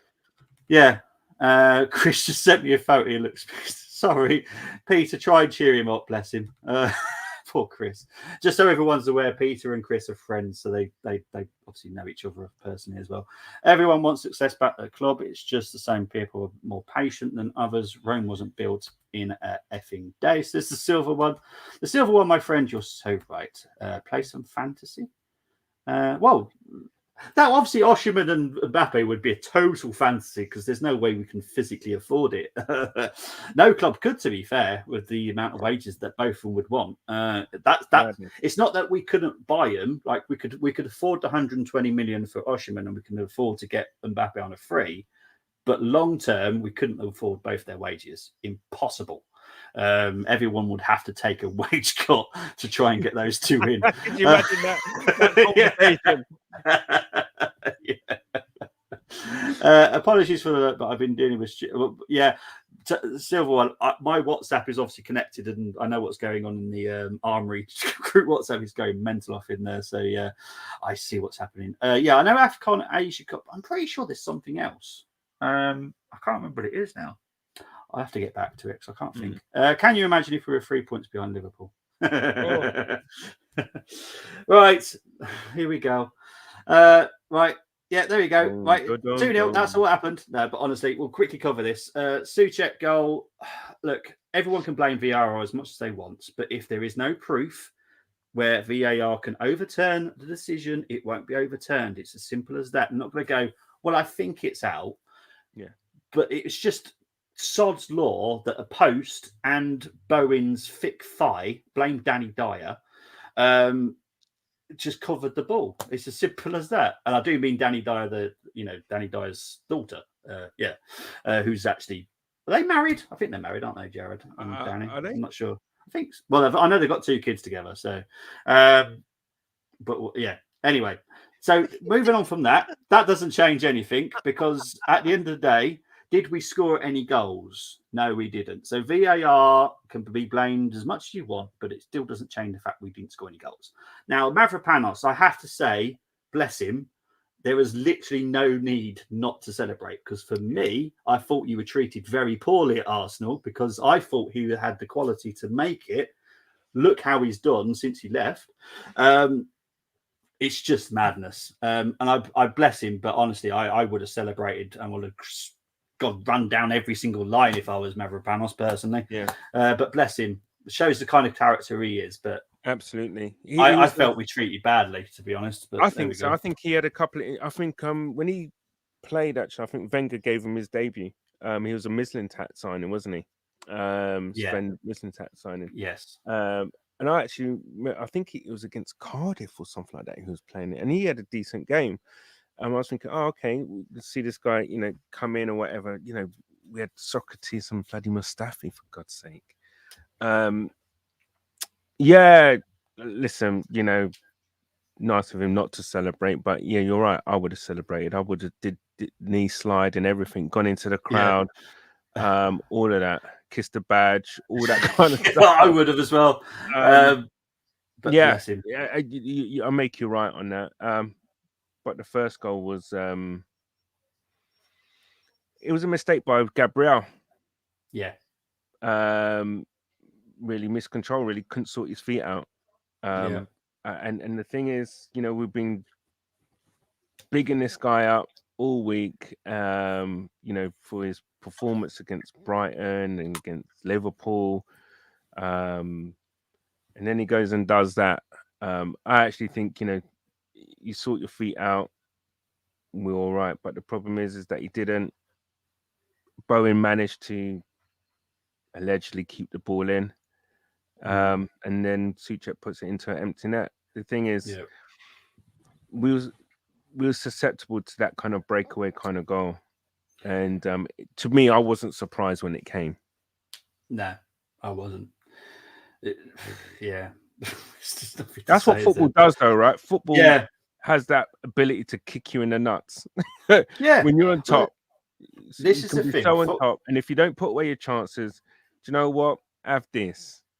Yeah, and like I've said, if we all knew how football would end up going, you wouldn't go to the games. You wouldn't bother watching it. You wouldn't pay a fortune to. That's the great thing about football. It's not a science. No, there is no science to it. No. You can kind of predict as much as you want, but I guarantee you won't get it on right. Exactly. Because that's the beauty of football. Look, I'll show you the stats now. It's mental. Because if I took the 2-0 away from there, you would assume Arsenal won that game. Because look at that. 74% possession for Arsenal, 26 for West Ham, 30 shots for Arsenal, just a 6 for West Ham, 8 shots on target, 3 for West Ham, 10 corners for Arsenal, 3 for West Ham, 91% passing accuracy. There's one thing, right? Yes, mate. West Ham's XG should only be 0.42. Why is that? Because you get 1, don't you, for a penalty? Yes, automatic 1. Yeah. So you take away the penalty. If there was no penalty, so for 90, for 90 odd minutes, their XG was literally 0.42. Yeah. To be honest, when I was typing it, I wasn't thinking about it because I was like, I'm just getting angry now. But yes, because it was like the 90-something minute, wasn't it? Yeah. Oh Christ, that's bad, isn't it? That is disgustingly bad. That if you take away that penalty, you take away the result, and put that out there for everyone to guess the score. For 0.42, okay, fair enough. I know there is a penalty, but you do it at 90 minutes. Take it just at 90 minutes, and not 2.77 freaking XG without any penalties. That is enormous. Yeah, it's mad. You got to score 1, right? That XG is telling you how bad and how wasteful we really was. Yeah, exactly. Yeah. Well, this is I know a lot of people don't like the XG, but it is used by the whole data team that the whole Premier League uses, so it is trusted. You take the XG, you put that in perspective for this game. It just tells you how. I was going to say an expletive, but I won't. But it just shows you how poor our finishing was. How can you have a 2.77 XG and not score a bloody goal? And the other team literally had a 0.42, and they've scored 2 against you. Yeah, it's horrendous, isn't it? Wow. I know, exactly. Can we go now? Unfortunately, that's even more depressing, Bobby. This is supposed to be therapy. We had a nice bit of therapy for the first hour and 20 minutes of having a nice chat. That penalty has made that 1.42. Flipping heck. Yeah, it's painful, isn't it? I'm trying to. I've seen your message, Luke. XG is not nonsense, mate. Seriously, I've just put it in a nutshell to you, right? That 2.77, right, just shows you, and this is all from free play. We've created chances, right, that we should have put into back in the net, and it just everyone's screaming that we need a striker. This literally emphasizes the fact that we need a freaking striker, someone who's accurate, who can put the ball in the bloody net. Sorry, XG is not nonsense, and It's not nonsense. No, This for me is a perfect example of why you need, a good example of why XG is actually, it can tell you a lot about a bloody game and the I can't even get my words out. The bloody wastefulness of a bloody team in front of goal. Yeah, I'm definitely saying with football is not a science, because it's not. But XG is not a science. It's just telling you the details. Like, basically, XG is like how easy the bloody chance was. Yes, that's basically. It's Thank just, you, Temi. Yeah, exactly. Honestly, I had to put my teeth back, and I'm fuming. Yeah, I've changed my mind. Keep Party and sell Raya. To be fair, Raya had a very good game yesterday. I thought he was very cool. Was all right. Get camera as well. It's a Mickey. No, put a chip inside the bloody balls. There's many options, but there's actually a camera we could use, and right. This will shock people. The reason we don't have all these angles is down to... Right, I'm going to ask Canners this. Do you think it's down to the VAR or someone else that we don't have all these different angles? Someone else. Yes. Do you know who those are? I don't know. It must be like the Managers Association. The Premier League teams. Yeah, there you go. They have to vote and agree. They didn't all agree to having all these different type of angles. And why wouldn't you? I don't know, because they're the ones that moan about it when the decisions don't go their right way. But there's a camera you can literally have that's hanging. That attaches. Basically, you see it on Sky Sports. They use it for like the things that go across. The they stadium, can use that if they wanted to for VAR, which will sort it out, because literally there's going to be nothing in the way, no posts, no players, because it's literally above them. So it's a camera that can be used. So how many have to vote for it to be 14 have to agree. And I bet you Arsenal were one of those that said no. I bet you. The top 6 all said no, yeah. Why would you say no? Now, do you know what? That makes me even more angry. Is that why the hell did he go into one at Newcastle? Now you see my problem about it because I think I said that Arteta did deserve the punishment that he was getting. Because I know the whole details behind it. And it's not me saying Arteta's a PR, it's just the fact that all these clubs could sort this issue out. And unfortunately, they're going to have to wait till next summer now to all agree with it, because it has to be. How would we have to come out and just say that? Just out them. Just say, look, these clubs didn't vote for it to come in. Exactly. Simple. It's mad, isn't it, mate? But anyway, big up to Gary. Hope you're doing well, my friend. How you doing? You've come into madness, if I'm honest, Gary. I've had enough. Loan Arteta to City, get quiet. If only you could do that with managers. I'm sure there's other teams that would definitely love to do some loaning.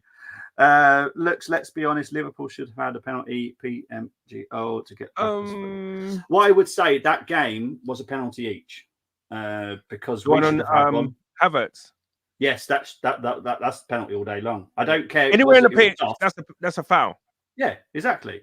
Last night, I agree with VAR because they couldn't rule it out, because they couldn't see, because of Bowen's massive I knew fight. as soon as it came up, I didn't know what was going on, but I knew that that obviously when it came up on the screen, I knew it wasn't going to be overturned, because straight off the ref blew up basically for a goal.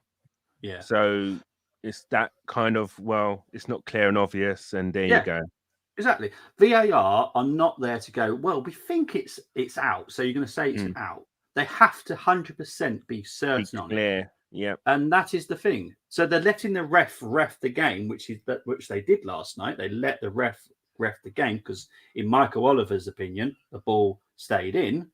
But VAR then assistance, etc. Yeah. And the VAR have to 100% prove that ball went out. There is not enough proof. I honestly still don't think it actually even went out. I think if there was an actual angle, I still think there would have been that tiny millimeter that was just over the line. Here's a question then. Do you reckon they would have ruled out Havertz's goal then at Villa if the ref had given the goal? Yeah, I think that would have been, it would have, same with the one last night. if Oliver had ruled that out, like I said, it went over the line. Yeah. VAR looked at it. They wouldn't have been able to like correct it because again they couldn't see. Yeah, no. But what I'm saying about Havertz with the handball and everything, yes. do you reckon they would have kind of stayed with the on-field decision if the ref had given the goal? Yes. Yeah, but that's the VAR for me. The refs that are making the VAR decisions are stupid. They all are. You know how much I hate the refs. Rob Jones being the biggest one. He was a fourth official last night, absolute tool. But what I would say, the rules are very simple. They have to 100% prove it. And if they can't, they need to shut up. Yeah. It's as simple as that. And they will try their best to find the angle. And obviously, I personally just think that the overhead camera will be damn sight easy because nothing gets in the way. Or chip. Yeah, a chip is an option that has been mentioned quite a while, but I think there's a really weird issue with that, and that's more to do with the actual football supplier. They're not happy about it. So that'd be nice, isn't it? That's a whole different. Yeah, I think that's fantastic, the football chip idea, but it's more of a football supplier, that one. It's just stupid. Couldn't see Newcastle either. Well, again, they couldn't. They have to prove it, and if they can't physically prove it, they can't. They disallowed Havertz's goal because the referee disallowed it. No, absolutely. Yeah, right. Let's get into these player ratings, and we'll do these as quick as we possibly can. So we're going to start with Raya. 6. Ben.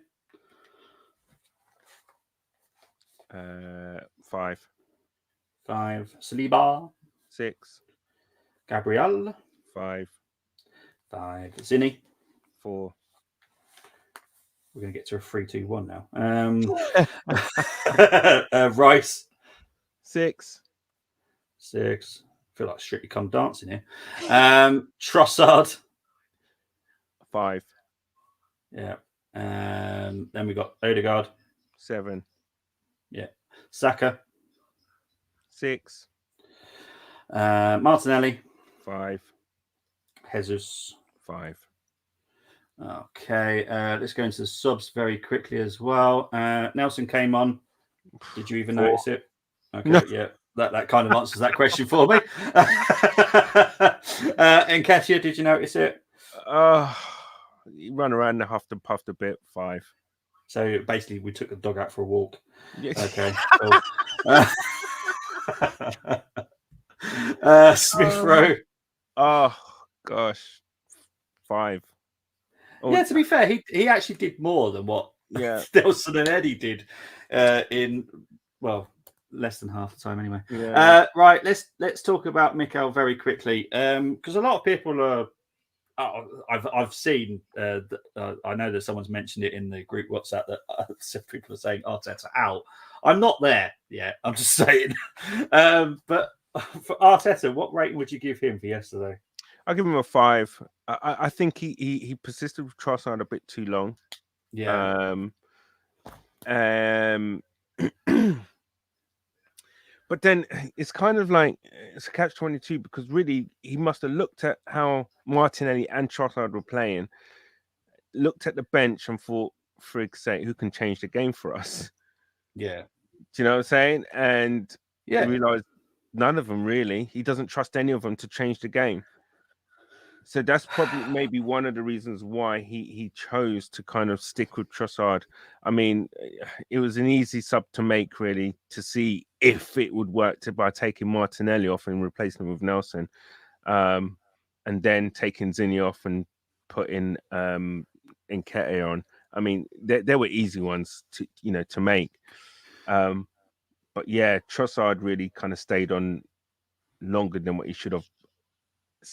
I would have liked to have seen ESR have that kind of length of time that Nketiah and Thingy had. Nelson. I'm just thinking. Right in my head, you know me, I overthink a lot of stuff. So we went 2-0 down in the 55th minute. Our substitutions were made in the 64th, so that's 9 minutes after the second goal went in. And the players that came on were Nelson and Eddie. and then we waited another 15 minutes. That was a big one. Did you realise that we were actually losing 2-0? And nothing's changing. We're not getting a freaking goal. Something's got to change. Like Nwaneri is well known for being a creative midfielder. That's his remit. That's what he does. He's not a defensive midfielder. He's not like a right back. He's a creative midfielder. So why didn't we take the punt on just? I don't think. Would you have moaned if you saw Nwaneri come on, even though we were 2-0 down? At least it's a spark, isn't it? It's like, do you know what? Fuck this. Have a go. Sorry. Yeah. No, it's fine, mate. Have a go. Do what you do. No pressure. Yeah. I'll be honest, Canis. You know me. I try not to swear that much, but last night I probably swore most of it when you watch them because I don't swear. And I hate it. Yeah. I hated it last night. It's not just because it was West Ham. Obviously, the whole different story on that one, but it's just the performance again. I'm getting really annoyed with them, and that's the key thing. I think I thought we eliminated these kind of performances out of our system. Yeah, but they're still there, and these are the kind of performances that can kill a Champions League tie. You play one leg like that, you're dead. Yeah, and I know people are jumping on this FC Porto in the next round. Really? Play like that against FC Porto? Like See you later. 2-0, and all they then have to do is then stick a couple of 10 players behind the ball and just playing a break, and I wouldn't back us to bang more than 1 or 2 goals past them. Because right now, I think I know we haven't played Porto very often over the years, but we've never beaten Porto in Porto, and they are awful when they come to England normally. So, but the way we're performing and the way we're taking chances, I can't see us beating Porto, and that would be a huge disappointment not to get to the quarterfinals. That's annoying. That's the thing. We've got such an opportunity. I think there's 3 teams that you avoid, right? As long as possible: Man City, Bayern, and Real Madrid. Everyone else, you could say on our day, we can, we could all probably say, we could do them. But the way if we still got these kind of performances, it's down to the manager to sort out and to eradicate those kind of performances, because we can't be playing against that. We'll get punished. If we got punished against the likes of West Ham last night, imagine what the likes of a Porto would do to us. The likes of a Bayern, which should be a tight affair, will end up being them taking the absolute mick by smashing us 10-2 in aggregate again. All I would say, we're playing Fulham in 2 days' time. A few weeks ago, they beat West Ham 5-0. Just saying. Yeah. Just be wary how we talk about teams and how we disrespect. I'm not saying you do it, Canis, because I know you don't at all. But there are certain people in all different fan bases who disrespect the opponent. Nah, they're all in the Premier League for a reason. Absolutely. It's 20 very good teams. It's not just a few of them. They're all very good teams. The only thing I'll probably say about Fulham is that they're quite inconsistent at the moment. Yeah. Whereas they've lost 3 in a row. West Ham were on a roll. They had a few good results. But absolutely no. We let's just hope that that's the reset button that we need. Push, and we'll come back with some verve and vigor for the next game, because that was a typical Christmas performance where they've had too much turkey. Yeah, it is. And look, we're playing at 2:00 on Sunday. Tottenham playing at the same time as us. I'll be doing an instant match reactions. It's a very good job I didn't do one yesterday, because I would have just been taken off air for swearing too much. Yeah, exactly. I need to find one of those. I need to find a bleep noise, because I'm going to need it for some games, I'm sure. Because I'm so angry. You know me, I don't like to swear at all. I tried to avoid it, but last night. But when you're just angry, it's do you know what? It's more disappointment, because you're just like I thought we had got rid of those performances. And just like Groundhog Day. comparing it to the Arsenal women. So Arsenal women went on and beat Chelsea 4-1. Fantastic performance. 90 And minutes then? of pure brilliant. And then the following game, we then lose. Not only lose, but we lose to pissing Tottenham. How? Exactly. This is the roller coaster that I've had because obviously I follow the men and the women, so I do both lots. I need some. I'm looking forward to the winter break because after this game, we then got the FA Cup. Yeah. Then we do actually have 2 weeks off, thankfully, from women and men because I'll be doing the news. That will keep me busy and keep my mind off other stuff. But yeah, oh god. Anyway, Tony saying here, Raya -3. To be fair, they've improved from last night. Scores like came in last night. Yeah, they have improved from last night. So Tony has thought about it a little bit. Raya -3, White, Saliba, Gabriel all get a 2. Zinni gets a -3. Surprised he didn't give Partey a -10 just for being injured. Rice gets a 5, Odegaard gets a 2, Saka gets a 3, Martinelli gets a 3, Jesus, Trossard. Yeah, Saka was. Yeah, you know, you normally you can rely on Saka to get you like an average 6 or 7 or whatever. Do you know what I mean? But even he was off colour yesterday. Yeah, it was just not great. Arteta gets a 4. Yeah. I can't argue with that. Luke, Raya 5, White 4, Saliba 5, Gabriel 4, Cini 1, Odegaard 6, Rice 3, Trossard 1, Saka 1, Jesus 1, Martinelli 1, Subs 3, Arteta 1. I ain't gonna be. Honestly, I think last night I would have given most of them P45 last night, to be honest. But oh, geez, Arteta showed he didn't have a clue how to. I've noticed this in the last few games because obviously I do all the reactions and stuff. So obviously I notice like trends. Sometimes he's only using like 2 or 3 subs now out of the 5 that we have. That's you allowed three stoppages, didn't you? You allowed 3 stoppages. So obviously yesterday we only had 2 stoppages and we brought on 3 players. So we had another option where he could have stopped it. Another 2 players. Exactly. But I question the 9 minutes as well. I know it seems childish to some, but 9 minutes is a long time to react to being 2-0 down at home. It's different away.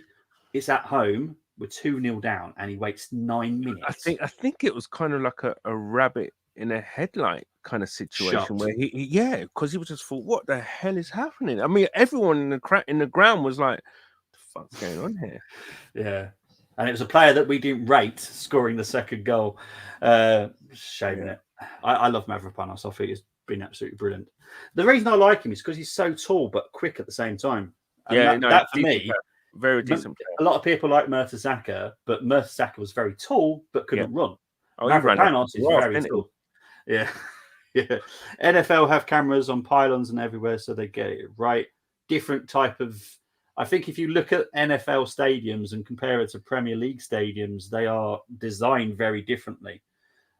We couldn't do that really. A lot of them don't have the kind of overhanging kind of thing for the stadia, do they? A lot of them are like clear, kind of like bold.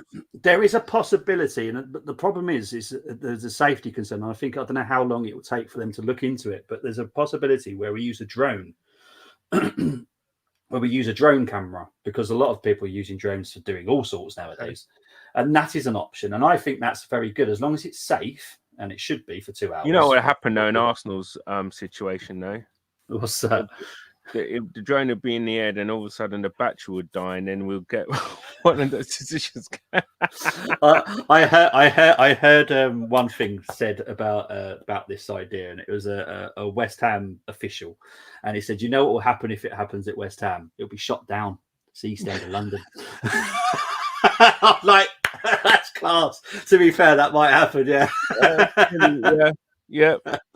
Oh, I love it. Typical Arsenal or whatever. Yeah. Games like last night. Come on. Exactly. Yeah. Cannot get touching cameras. Right is shambolic. Well, it's the best. Our stadiums are not made like they are in America, Moss. Their stadiums are immense and designed for NFL games. Our games are designed for being close, so we don't have much space around the edges anyway, because we want the fans to get involved. So to do what you're saying about NFL is different, but there is an option where we can actually use an overhanging camera. And I hope, for God, I do pray that we should just do this at some point, because we need to, because it is stupid now. Absolutely. Sorry, guys, we are too mediocre at times. I'm not going to disagree with you, Tony. Breaking records, 77 touches in the box, no goals. Yeah, I saw your message earlier, Gary. Tottenham flipping it. Yeah, Arteta doesn't want to change things. Tony Fulbrook is an arrogant, stubborn man. I'm not going to disagree. Tony or Arteta? Arteta, definitely. Avoid PSG. Mbappe would destroy us. We're not going to avoid him. We are putting our offer in 2 days. I don't think it'll be accepted. I think everyone is pretty sure that he will agree to join Real Madrid. That's the feeling. Yesterday's result don't bloody help, does it? Well, exactly. That's not going to help. But I don't think the decision. I think there's like a 2-week deadline that Mbappe will be given, but I think it's going to be loosened by his mum, because I've heard that his mum is wanting to wait. And I'm not even joking about this. His mum wants to wait till the summer. To see all the incentives and all the other, like the commercial side of the signing could be. So yeah, Mummy Mbappe is getting very involved in this situation. Need Agent Armoury to intervene. Well, this is the thing. We are quite lucky as Arsenal, because we've got a very good French connection. But so do Real Madrid. That's the thing. I think it is between us two. If he's going to go anywhere, it's going to be one of us. What other teams could possibly? There are 7 teams that are putting an offer. I would say Bayern might be able to. I am not privy to the other teams other than Real Madrid and Arsenal. They don't have to make it public. If I find out, I'll let anyone know. But I've not been privy. I'm trying to think of the teams that have that financial kind of muscle to be able to do that, because well, obviously you'd have to put Man City or Newcastle in there, but I mean, he wouldn't go Newcastle, and Man City maybe, but yeah, I don't know. Well, there's a lot of feeling. That wouldn't be fair if you had flipping Mbappe and Haaland. That's the feeling out there, though. That's the unwritten and unspoken about little conversation that people are not willing to talk about publicly.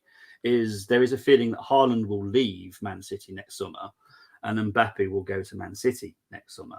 That is the unwritten talking about.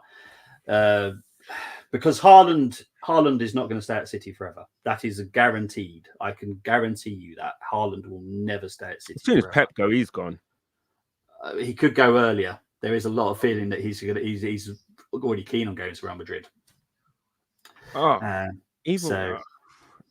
wait and see. Haaland in the same team. The amount of stuff that goes on that journos even pick up on is amazing. It's a crazy world behind the scenes of football. I tell you, it's fun.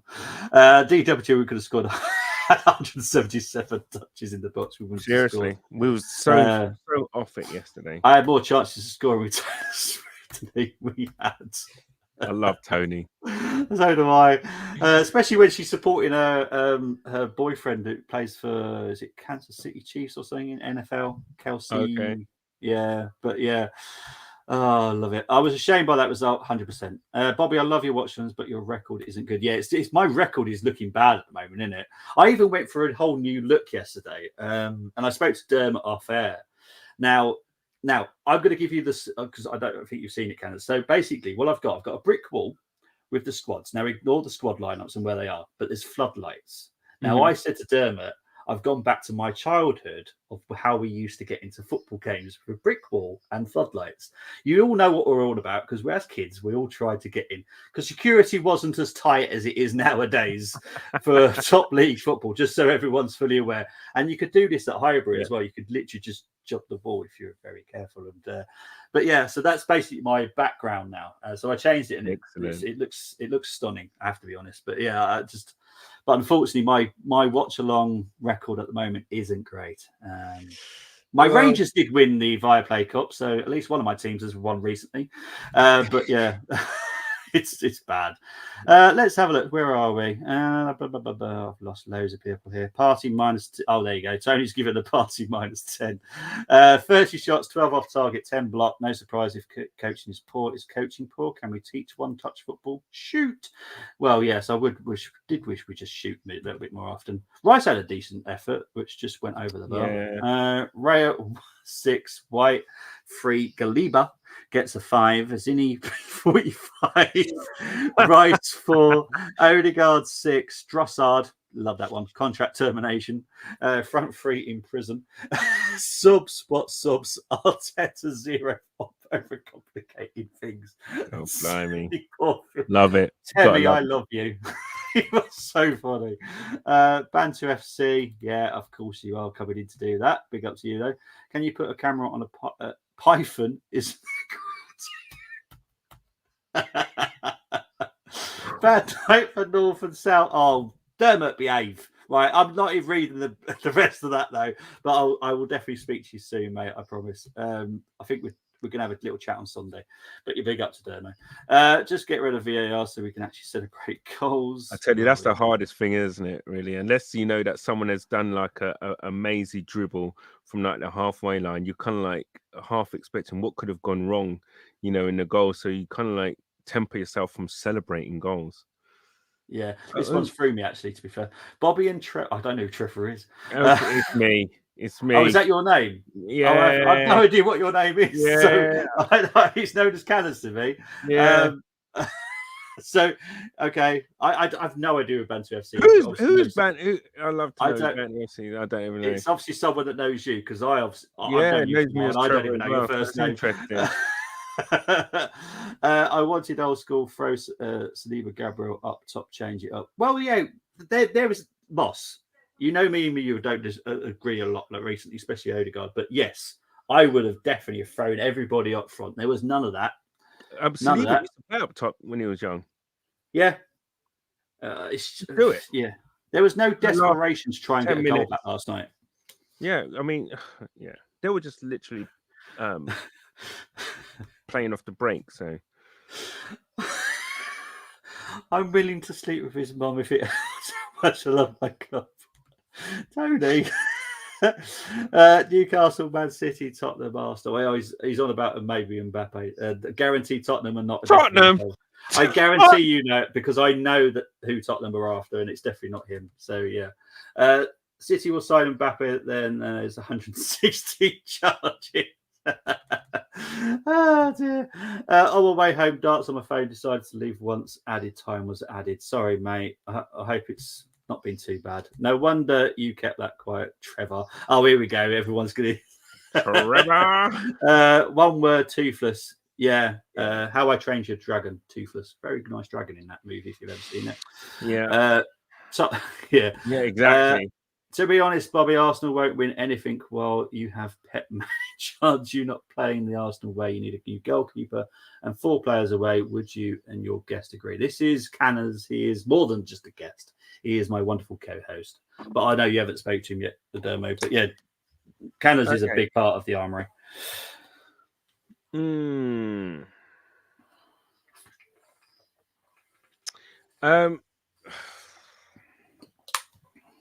We don't need much, really. We just need that.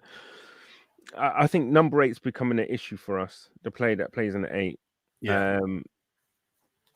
We need someone as well. I mean, hopefully, if Odegaard can get somewhere near his best, then fair enough. But I think we just need that 8 and a striker and someone to properly challenge both Saka and Martinelli, or even start ahead of Martinelli. I do think Saka is pretty much nailed on. We've got, in my opinion, you have 3 players that has nailed on to start week in, week out, and that's Saliba and Gabriel's getting there, but definitely Saliba, Rice, and Saka. Those 3 start. They're the first names on this sheet. Everything else, I believe, is up for grabs. Even the captain Odegaard. Yeah. And I think everywhere, we can improve, but what we do have is enough, I feel, to win the championship. We've already shown that we can beat Man City. we've done it. We don't need much really. Sometimes a lot rests on a league. Sometimes is luck. Yesterday, West Ham had a shed load of luck. I mean, listen. I mean, we can. I hope we can't be as bad in front of goal again. I hope, but that was just one of those nights. I actually felt it was going to be one of those nights in you know, especially when Saka hit the post, because that 9 times out of 10 he shuts his eyes and that goes in. That's how easy a chance it was. Don't know, man. I don't know. I'd say we need someone, a striker, an absolute someone who can get up. We need an Armoury up top, don't we? Yeah, we need canners up front. That's what we need. Spuds are after Barbie, Turbot, no, Mbappe. Barrow replace. Oh, that'll be painful, mate. Barrow replace. Wait. I've got a question, right? And I heard this one on another podcast that came, right? And I thought it's such a good question, right? What player would you have from Arsenal's history, excluding the Invincibles, in today's team? If you could put one player. Well, that's for me right now. For what we need, Ian Wright. Okay. Who would you? It would either be either Alexis or Cazorla. But if I had to pick one, I'd probably go Alexis, because he could play across the front three. Would he help us score the goals though? Okay, we're talking those players at their peak. So Alexis' peak season. Oh, okay. Hang on. So where are you playing him then? I play him on the left. You play him up left.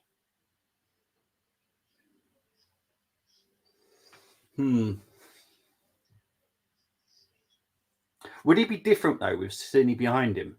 Do you think? Do you know? I can't remember. That's why I was trying to work out who he had left back. Who would have been left back then? I'm trying to think. Who did we have at left back? Monreal, didn't we? Well, at least he could defend. Monreal he had a decent season. I remember. Yeah, that's exactly. He could defend. Zinchenko just can't defend. No, that's a big problem. Oh, see, we have Alexis or Cazorla. Cazorla playing at left eight. God, bloody hell! Could you imagine? Yeah, flipping heck, that would be. Oh. See, for me, it's Ian Wright, just because I know he would be in that middle. Yeah, but he would be in the middle for those crosses. Even if it was just not to get the goal, he would hold it up for someone behind, like Declan or Odegaard, to then banging the ball in. But yeah, I think Ian Wright was just causing a nightmare, especially with the crosses that do come in. Yeah. There's just no one ever there. And that's what I need. I need someone that's just going to be there and just ready. And that's what I've always wanted from Eddie. Yeah, so I've always wanted Eddie to be like Ian. If he was, I'd love him. But he's just nowhere near Ian quality, unfortunately. Big up to Munzie, saying Bazza. So secret jokes, private joke. Honestly, it takes too long to explain. Big up to Munzie. Hope you're good as well, mate. Hope you have a good. Thank you, and you, mate. I was reading this. We've so many different stadiums. See, a lot. I